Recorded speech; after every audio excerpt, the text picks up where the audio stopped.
रोज़ रोज़ एक ही तरह का नाश्ता करके बोर हो गए तो आज हम बनाएंगे बहुत ही सादा सिंपल टेस्टी नाश्ता जो खाने में बहुत ही टेस्टी लगता है और बनाना बहुत ही आसान है। सिर्फ गेहूं के आटे और आलू से ये नाश्ता बना के तैयार करेंगे, तो बिना स्किप किए वीडियो को पूरा देखिएगा और रेसिपी ज़रा सी भी अच्छी लगे तो लाइक और ज़्यादा से ज़्यादा शेयर कीजिएगा। तो चलिए नाश्ता बनाना शुरू करते हैं। इसके लिए मैंने लिया है 1 कटोरी गेहूं का आटा। अब आटे में 1 चम्मच के करीब अजवाइन ली है। अजवाइन का हाथों से इस तरीके से मसल के और आटे में डाल देना है। इससे नाश्ता टेस्टी भी बनता है और गैस की प्रॉब्लम नहीं होती। आधा चम्मच के करीब नमक डाल दिया है। 2 चम्मच के करीब रिफाइंड ऑयल डाल दिया है। अब आटे में अच्छे से सारी चीज़ों को मिक्स करना है और ऑयल को उतने अच्छे से मिक्स करना है कि जितना अच्छे से आप इसे अच्छे से मिक्स करेंगे उतना ही नाश्ता सॉफ्ट और टेस्टी बनेगा।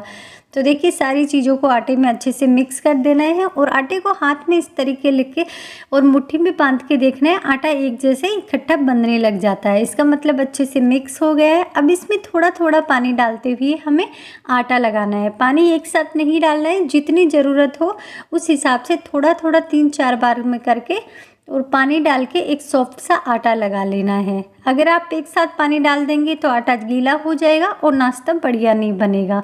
तो देखिए इसी तरीके से मैंने आटा लगा के तैयार कर लिया है, जो ना तो बिल्कुल टाइट है और ना ही बिल्कुल गीला है।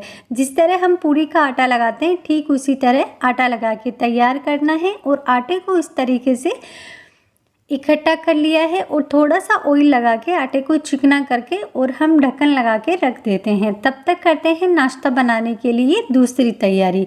बस अच्छे से चिकना कर देना है ताकि आटा ऊपर से सूखे ना और इस पर पपड़ी ना आए। अब ढक्कन लगा देना है और आटे को रख देना है साइड में। अब दूसरी तरफ गैस पे मैंने रख दिया है एक पैन और पैन में 1 चम्मच के करीब ऑयल डाल दिया है। ऑयल गर्म होने के बाद में उसमें राई जीरा और 2 लहसुन की कलियों को इस तरह बारीक काट के डाल दिया है। 1 बारीक कटी हुई हरी मिर्च, 1 बारीक कटा हुआ प्याज डाल दिया है। अब सारी चीज़ों को हमें अच्छे से मिक्स करके और हल्का सा भूनना है। प्याज हरी मिर्च को अच्छे से नहीं पकाना है, बस हल्का सा ही इसे ऑयल में भूनना है ताकि थोड़ा सा सॉफ्ट हो जाए और प्याज का जो कच्चापन है वो कम हो जाए। साथ ही इसमें डाल दिया है थोड़ा सा नमक ताकि प्याज जल्दी से पक जाए और नाश्ते में कलर अच्छा लाने के लिए थोड़ा सा हल्दी पाउडर डाल दिया है। अब इन दोनों चीज़ों को अच्छे से मिक्स कर दिया है और 1 मिनट के लिए पका लिया है। ज़्यादा ओवर कुक नहीं करना है, बस प्याज जब हल्का सा सॉफ्ट हो जाए तो उतना ही पकाना है। गैस को कर दिया है बंद, उसको रख दिया है साइड में। अब मैंने लिए हैं 2 से 3 उबले हुए आलू और आलू को ठंडा होने के बाद में इस तरीके से छील लिया है। छीलने के बाद में आलू को हमें कर लेना है ग्रेट।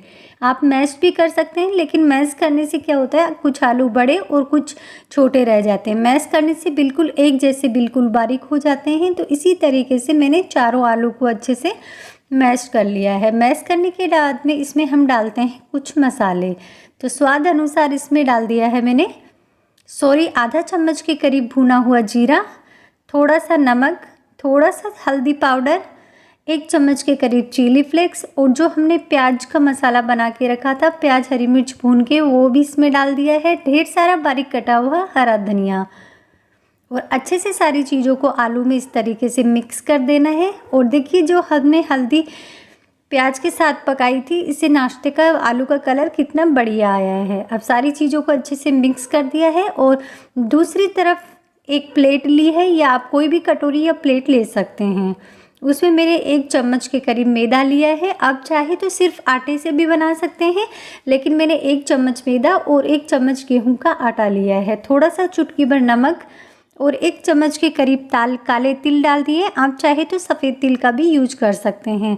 अब सारी चीज़ों को अच्छे से मिक्स कर देना है और थोड़ा थोड़ा पानी डालते हुए इसका घोल तैयार करना है।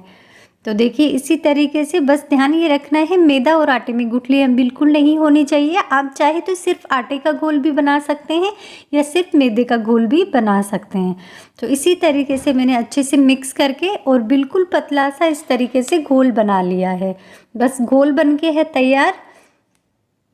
अब दूसरी तरफ आटा भी अच्छे से सेट हो गया है और आटे को हमें फिर से इस तरीके से हल्का सा चिकना कर लेना है और चिकना करने के बाद में एक बड़ी सी लोई बना लेनी है।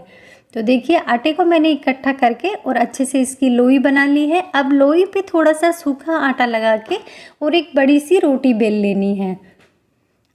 तो देखिए इसी तरीके से आप चाहे तो स्लैब को साफ करके और उस पे भी ये बना सकते हैं, क्योंकि बड़ी रोटी बेलनी है, चकले पे बनेगी नहीं। तो देखिए इसी तरीके से मैंने चॉपिंग बोर्ड पे बना रही हूँ, लेकिन चॉपिंग बोर्ड पे भी ये रोटी पूरी नहीं बनेगी। तो देखिए इसी तरीके से बनाते हुए मेरी बहुत बड़ी सी और बिल्कुल गोल नहीं बनानी है, ओवल शेप की लंबी सी रोटी बनानी है, ताकि ये नाश्ता जो हम बना रहे हैं, अब देखिए ये रोटी जो चॉपिंग बोर्ड से भी बाहर जा रही है। तो मैं अब इस चॉपिंग बोर्ड को अलग कर देती हूँ, स्लैब को अच्छे से साफ करके और इस तरीके से बिल्कुल पतली सी मैंने इस रोटी को बेल लिया है।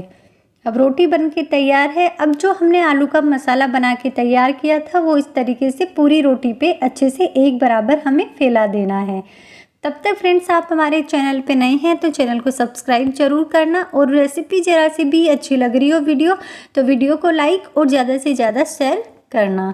तो देखिए इसी तरीके से सारे मसाले को हमने एक जैसे बराबर रोटी पे अच्छे से फैला लिया है और इस तरीके से रोटी को हमें फोल्ड करना है। तो देखिए एक परत हमने इस तरीके से फोल्ड कर दी है और इस तरीके से अच्छे से दबा देना है ताकि ये एक दूसरे से चिपक जाए, और दोबारा एक परत फिर से फोल्ड कर दी है। कुल मिला के हमने इसकी 4 परत कर दी है। अब हाथों से इस तरीके से अच्छे से दबाकर इसे लास्ट का जो कोना है वो इस तरीके से चिपका देना है और हल्के से बेलन से इस तरीके से बेल लेना है ताकि ये खुले ना, और जो हमने मसाला भरा है वो एक जैसा रोटी में अच्छे से फैल जाए। बस ज़्यादा नहीं बेलना है, हल्का सा बेलन से इस तरीके से बेल लेना है और चाकू से इस तरीके से अब इस नाश्ते को हमें कट कर लेना है। साइड के पार्ट्स है जो टेढ़े मेढ़े हैं उनको इस तरीके से निकाल देना है काट के, और बाकी नाश्ते को 1-1 इंच के साइज़ में इस तरीके से काट लेना है। आप अपने हिसाब से पतला या मोटा किसी हिसाब से काट सकते हैं, या आप स्क्वायर शेप का भी इसे बना सकते हैं। तो देखिए इसी तरीके से मैंने सारे नाश्ते को इस तरीके से पतली पतली स्लाइसेस में काट लिया है। 8 से 10 स्लाइसेस इसकी हो गई है। अब इन सारी स्लाइसेस को हम निकाल के और अलग प्लेट में रख देते हैं। देखिए किस तरीके से अच्छे से ये नाश्ता बना है, एक एक परत इसकी अलग अलग हो जाती है। बस लास्ट में आपको अच्छे से इसको बेलन से हल्का सा चिपका देना है। इसी तरीके से हमने सारे नाश्ते को काट के और एक प्लेट में रख दिया है ताकि बाद में इसे बनाने में ज़्यादा टाइम ना लगे।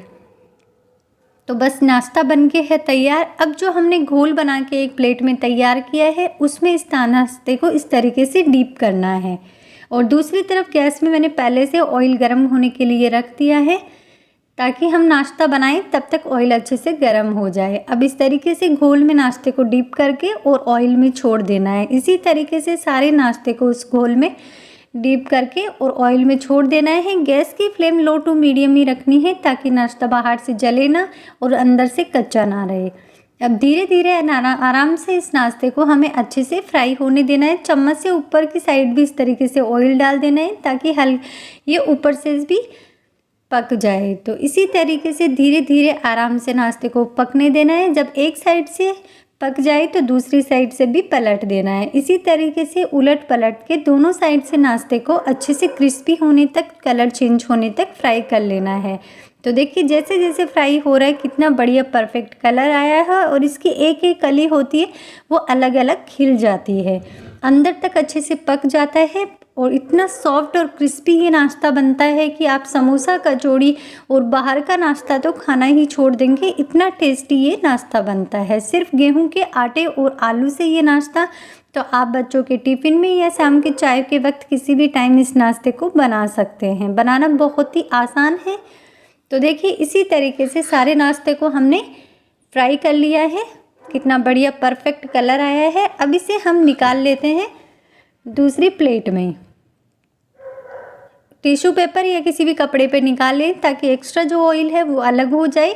और तैयार है ये गेहूं के आटे और आलू का टेस्टी क्रिस्पी चटपटा नाश्ता, जो खाने में बहुत ही टेस्टी लगता है। इस नाश्ते के साथ में आप ना तो चटनी की ज़रूरत है, आप ऐसे ही खाएंगे तो भी बहुत ही टेस्टी लगता है। मिलते हैं नई रेसिपी के साथ, तब तक के लिए बाय बाय फ्रेंड।